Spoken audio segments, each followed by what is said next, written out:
The FIFA Under-17 Women's World Cup. The first chance for the stars of the future to make an impact. It's produced some great football and wonderful stories ever since Korea DPR won the inaugural title in 2008. This year's edition, the fourth, took place in Costa Rica. 16 teams participated, and the tournament set a number of records, including the highest ever attendance figures. And there were a number of breakthroughs and surprises. Debutante Zambia showed how much the game is developing worldwide, and while they failed to progress, they did manage a victory in their final match. The reigning European champions Germany disappointed, finishing bottom of their group.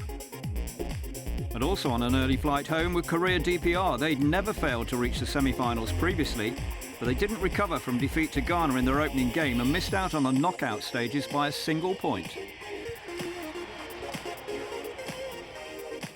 But the surprise casualties meant an interesting mix when the semi-final lineup was complete. Asian nations have traditionally done well at this level. Japan lost the 2010 final on penalties to Korea Republic, but were clearly the team to beat this time. In 4 matches up to the semi-final, they'd scored 17 goals without reply, including 10 against the hapless Paraguayans. Led by Asako Takemoto Takakura, the first woman to coach a Japanese national team at any level, the little Narishiko had barely been troubled. Their play had been built around a solid team structure, one that emphasised defence but still allowed the team to express themselves going forward. I thought it would be difficult before the tournament. I thought I'd be feeling the pressure in the build-up to the important matches. But the players have been doing really well, and their performances mean I don't feel any pressure. Vamos Venezuela! Vamos Vino Tinto! Japan's presence in the last 4 was no surprise. Venezuela, though, had far exceeded expectations. The South American champions had topped their group ahead of Italy, Zambia and Costa Rica before eliminating the highly fancied Canadians in the quarters. They were the first from their continent to reach the semi-finals. Much of their success was down to the impressive form of a 14-year-old, Dana Castellanos, and Gabriela Garcia, 3 years her senior. The strike duo had scored a total of 10 goals between them. I feel very emotional to represent my country and wear the shirt. It's about achieving things for my country and my family. You can see by our performances that we want to win the title for Venezuela. It's easy to see that they both have clear knowledge of where the goal is when they're playing. What I mean is when they're in the penalty area, they know where the goal is and visualise where the ball should go. I think this is the job of all good forwards. We've seen this with some of the other teams at the World Cup. When you attack, you have to be very precise. The semi-final took place in the northern city of Liberia, and the little Narishiko soon showed their class as Fuka Nagano gave them the lead. Further goals either side of half-time left the Japanese firmly in control.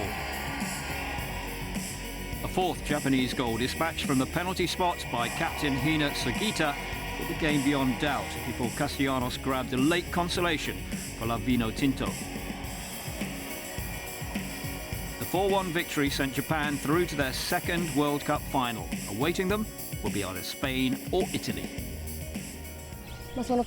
You never know which team will make it and which won't.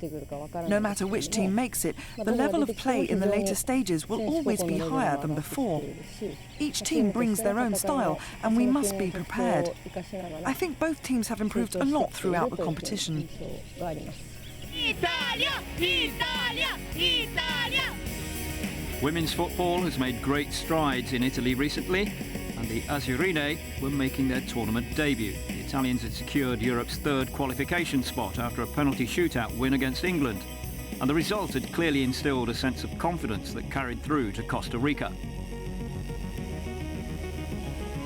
Following 2 victories in the group stage, Italy outlasted one of the pre-tournament favourites, Ghana, to win on penalties and reach the last 4. I think being the underdog has obviously been an advantage. No one, including ourselves, expected us to be one of the 4 best teams in the world. But after the European Championship, we understood we were a strong and close-knit team with a lot of talent. We came here with nothing to lose, and we've simply done our job. Spain, who'd reached the semi-finals 4 years ago, were coached by Jorge Vilda. Their campaign got off to a poor start, a 2-0 defeat to Japan, before convincing wins against New Zealand and Paraguay saw them safely through to the quarters, where they dispatched perennial underachievers, Nigeria.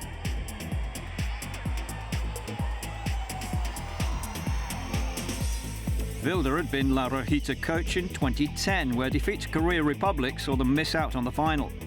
But it was important that any pressure the coach might be feeling was not transmitted to the players. We're not thinking about winning the World Cup right now. We're thinking about the semi-final, and this is what we're focusing on. It's not necessary to look beyond the semi-final. If we do, it affects our performance against Italy. The semi was a tight contest. Italy had the better of the opening period, but were unable to make the most of their limited opportunities.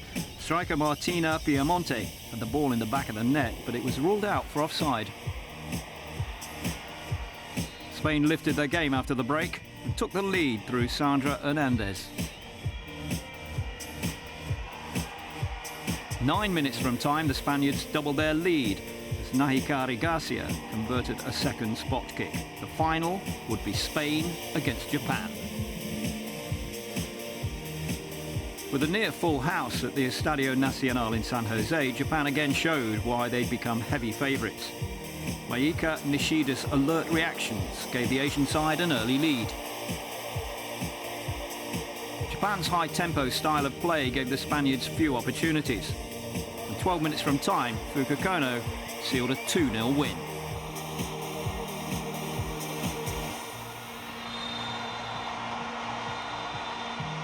Hina Sugita, Japan's captain and the player of the tournament, received the trophy from Costa Rican president Laura Chinchilla. The third time in 4 tournaments, a team from the Far East has won the FIFA Under-17 Women's World Cup. The future looks very bright for Japan.